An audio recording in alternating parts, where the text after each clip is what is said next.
আসসালামু আলাইকুম। অ্যাপসের মাধ্যমে দেখাবো এবার আপনাদের শপআপে কীভাবে ইনকাম করবেন। প্রথমে প্লে স্টোরে যাবেন, তারপরে লিখবেন শপআপ রিসেলার। শপআপ রিসেলার লেখার পরে আপনার অ্যাপসটি এসে পড়বে। এরপর আপনি আমার যেহেতু ইনস্টল করা আছে, আমি ইনস্টল করছি না, ওপেন করতেছি। ওপেন করার পরে একটা ইন্টারফেস আসবে। আপনার যেহেতু অ্যাকাউন্ট খোলা, অ্যাকাউন্ট না করে থাকলে অবশ্যই ডিসক্রিপশনে একটি লিঙ্ক দেওয়া আছে, ভিডিওটি দেখে আসেন কীভাবে আপনার অ্যাকাউন্ট করবেন কোম্পানির নাম দিয়ে। আমার যেহেতু অ্যাকাউন্ট খোলা, আমি ফোন নাম্বারটি দিচ্ছি অ্যাকাউন্ট, এরপর লগ ইন করতেছি। এরপর আমার ফোনে একটি 4 সংখ্যার পিনকোড আসবে। পিনকোড আসার পরে পিনকোডটি দিতে হবে, একটু সময় নেবে, এসে পড়ছে। এরপর আমি পিনকোডটি দিতেছি 4 সংখ্যার। এরপর নেক্সট দেওয়ার পরে আপনার এরকম একটা ইন্টারফেস আসবে। আপনার ফুল ডিটেলস এখানে দেখতে পারবেন। আপনার অবশ্যই আপনি অ্যারো চিহ্নতে দিবেন। এরপর আপনার অ্যাকাউন্টের পেমেন্ট সিস্টেম দেখবেন, বিকাশ নাম্বার ঠিক আছে কিনা, তারপরে অ্যাকাউন্ট সিস্টেম দেখবেন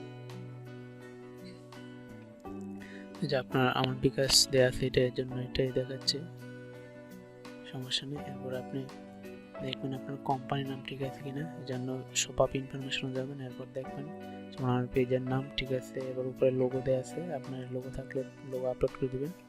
এরপর আপনি এখান থেকে অর্ডার করতে পারবেন খুব সহজে। যেমন এখানে একটা নতুন সিস্টেম, আমার প্রোডাক্ট আপনি অ্যাড করে রাখতে পারবেন, আপনার ফেভারিট প্রোডাক্টগুলো অ্যাড সব দিয়ে। এরপর আপনি দেখতে পারবেন আপনার অর্ডারের লিস্টগুলো, কীভাবে অর্ডার, কতগুলো অর্ডার, কী অবস্থা আছে। এরপর আপনি ইনকাম, মোট ইনকাম কত পার্সেন্ট এটা দেখতে পারবেন, কত টাকা পেন্ডিং আছে। এরপরে অফার দেখতে পারবেন। এরপরে আপনার ইন্টারফেসটাই এরকম ইন্টারফেস। এরপর আপনি ক্যাটাগরি দেবেন, যে কোনো ক্যাটাগরি আপনি অর্ডার করতে পারবেন। বিভিন্ন ক্যাটাগরি দিয়ে আসছে, আপনার ইচ্ছা মতো যেটি নিয়ে আপনি কাজ করবেন ওই ক্যাটাগরি আপনি এখানে দেখতে পারবেন। খুবই সহজ, ওয়েবসাইটের থেকে এটা অনেক সুবিধাও বেশি আছে। এখানে সব ক্যাটাগরি ভাগ করা আছে। আপনি বিভিন্ন অফার দেখতে পারবেন, এখানে অফার অ্যাড আপনি এটা ওয়েবসাইটে পাবেন না এই সুবিধাটা। যেমন আমি একটা ক্যাটাগরিতে ঢুকলাম ওমেন্সের, এরপর এখানে প্রোডাক্টের উপরে ক্লিক করলাম। এরপর এখানে যেমন দেওয়া আছে 2310 টাকা শপআপ প্রাইস। আপনারা যারা আমাকে কমেন্ট করছেন এটা নিয়ে, যেমন 2310 টাকা দেওয়া আছে, আমি বিক্রি করলাম ধরেন 2500 টাকা। এরপরে অর্ডার নাওতে ক্লিক করব, অর্ডার নাও। এখন কাস্টমার নাম দেব, ফোন নাম্বার দেব, অ্যাড্রেস দেব এবং এলাকা সিলেক্ট করে দেব। এরপরে যদি কোনো আমার ডেলিভারি চার্জ থাকে ওইটা দিব, আর যদি কোনো ইনস্ট্রাকশন থাকে সেটাও পূরণ করে দেবো, আর নিচে দেখবেন। এরপরে আপনি আরও অ্যাড করতে পারেন, এটার সাথে সমস্যা নেই, অর্ডার করে দেবেন। এরপরে যে দেখেন আমি আপনাদের অর্ডার দেখাই, আমার বিভিন্ন অর্ডার আপনি কীভাবে বিভিন্ন ধাপে যখন অর্ডার করা হয়ে যাবে দেখতে পারবেন অর্ডার হয়ে গেছে, এখানে সমস্ত ডিটেলস দেখতে পারবেন অর্ডার হয়েছে। যেমন আমি দেখাচ্ছি অর্ডার হয়েছে, কত তারিখ প্রেস করা হয়েছে, তারপর হোলসেলারের কাছ থেকে কালেক্ট করছে কবে, এরপর আপনার কবে কুরিয়ারে পাঠাইছে, কত তারিখ কয়টার সময় কাস্টমার পাইছে, সব কিছু আপনি এখানে দেখতে পারবেন। যেমন এখানে দেখতে পারবেন কত তারিখের অর্ডার, একটু নিচে গেলে দেখতে পারবেন সব ইনফরমেশন। অ্যারো চিহ্নতে ক্লিক করলে সব কিছু দেখতে পারবেন, কত তারিখ কী অবস্থায় প্রোডাক্ট আছে। কাস্টমার জিজ্ঞেস করলে আপনি এখান থেকে দেখে তারপর বলবেন প্রোডাক্টের কী অবস্থা, কখন নাগাদ পাবে। তো এভাবে অ্যাপটি খুবই সহজ, আপনি অ্যাপটি ইউজ করে দেখেন। অ্যাপটি ইউজ করে অনেক সহজ আছে, ওইটা হচ্ছে অনেক নতুন কিছু অ্যাড আছে অ্যাপে।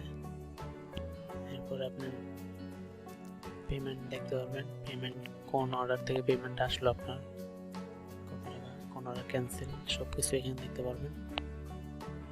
আর আপনি অ্যাপসটি আপডেট দেবেন, আপডেট দিলে সকল আপডেট আপনার কাছে চলে আসবে। যেমন কাস্টমার কী কারণে ক্যান্সেল করবে, কোন ডেলিভারি ম্যান অর্ডারটি নিয়ে বের হয়েছে, তার ফোন নাম্বার সহ আসবে। আপনি ইচ্ছা করলে ডেলিভারি ম্যানকে ফোন দিয়ে বলতে পারেন আপনার প্রোডাক্টটা তাড়াতাড়ি ডেলিভারি দিতে, বা অন্য কোনো কথা থাকলে বলতে পারেন। এরপরে আমি দেখাবো আপনি একসাথে অনেকগুলো অর্ডার কীভাবে করবেন। এই জন্য আপনি এরকম ধরেন আমি গেলাম একটা প্রোডাক্টে, এরপরে অর্ডার নাওতে দেওয়ার পরে অ্যাড টু কার্টে দিলাম, কাট করা আছে। এরপর ধরেন আরেকটা প্রোডাক্ট এই যে অর্ডার নাওতে দেবো, এরপর আমি প্রাইসটা দেবো 270। আমি কত টাকা বেচলাম, ধরেন আমি 500 টাকায় বিক্রি করছি। এখন অ্যাড টু কার্ট, এরপরে ধরেন অন্য ক্যাটাগরিতে গেলাম। আপনার যেগুলো অর্ডার হবে সেগুলো আপনি অ্যাড করবেন একই ক্যাটাগরি থেকে বেছে, যেই ক্যাটাগরি আপনি অর্ডার পেয়েছেন। এরপরে আপনার যেমন আমি এটা দিলাম, তারপরে অর্ডার নাওতে দেব, এরপরে সাইজে আছে আপনি সাইজ দেবেন যে সাইজ দরকার, তারপরে আপনি প্রাইস দেবেন কত টাকা দামে সেল করছেন। যেমন আমি এখানে এটা দেওয়া আছে 400 টাকার উপরে বিক্রি করা যাবে না, আমি 400 টাকা দিলাম। এরপরে অ্যাড অর্ডার নাও অ্যাড কার্টে দিয়েছি। এরপরে দেখেন কার্ডের উপরে ক্লিক করার পরে সবগুলো আসা পড়ছে আমার। কার্ডটার উপরে ক্লিক করার পরে হ্যাঁ এই দেখুন প্রথম অর্ডারটা, কোন অর্ডার কত টাকা সেল দিয়েছে সব কিছু আবার নিচে আপনি দেখতে পারবেন। টোটাল আপনার শপআপের প্রাইস আসে 3046 টাকা, আর আপনার কাস্টমার প্রাইস আসছে 3700 টাকা, আর আপনার লাভ হচ্ছে 669 টাকা। কাস্টমারের কাছ থেকে কালেক্ট করবে 3700 টাকা, শপআপের ডেলিভারি ম্যান কালেক্ট করবে। আপনার কোনো টাকা কালেক্ট করতে হবে না। আমি আবার বলছি, আপনারা অনেকে আমাকে এটা জিজ্ঞেস করছেন টাকা কে দিবে। টাকা অবশ্যই কাস্টমার দেন। আপনি যখন একটা প্রোডাক্ট কিনেন তখন টাকা তো আপনিই দেন, তাই না? বিক্রি আপনার কাছে যেই করুন ওটা তো কাস্টমারটা করুন, কাস্টমার কাছে যাবে আপনার কোম্পানির নাম সহ রিসিপ্ট এবং টাকা কাস্টমার পেমেন্ট করবে শপআপকে, শপআপ টাকা লাভের টাকা পেমেন্ট করবে আপনাকে। আপনার টাকা নিয়ে কোনো টেনশন নেই। এরপর আপনি যদি কোনো সমস্যা হয় উপরে মেল করতে পারেন, মেল করে তাদের সাথে কন্ট্যাক্ট করতে পারেন। যেমন আপনি এখান থেকে একটা অর্ডার আইডি নেবেন, যেমন এটা ক্যান্সেল করবেন, অর্ডার আইডিটা কপি করবেন, কপি করার পরে তাদের মেল করবেন। উপরে দেখবেন অ্যাপসের উপরে তাদের মেল অ্যাড্রেস দেওয়া আছে, ওই মেলটা ক্লিক করলে অটো আপনার মেল ওপেন হয়ে যাবে। এরপর আপনি অর্ডার আইডিটা লিখবেন, যেমন আমি লিখলাম অর্ডার আইডিটা কপি করে, এরপর লিখলাম এই অর্ডারটি ক্যান্সেল করুন প্লিজ। এরপর আর আপনার কিচ্ছু করতে হবে না। এরপর কাজ হচ্ছে শপআপের, আপনি মেল পাঠিয়ে দেবেন, তারা ক্যান্সেল করে দেবে। অবশ্যই একটা ভালো সিস্টেম, আপনার ওয়েবসাইটের অ্যাপসটি অবশ্যই অনেক বন্ধুরা আজ এই পর্যন্তই। আবার কোনো সমস্যা হলে আপনারা কমেন্ট করে জানাবেন, আর আপনার ভিডিওটি ভালো লাগলে লাইক করবেন, কমেন্ট করবেন, আর সাবস্ক্রাইব তো মাস্ট।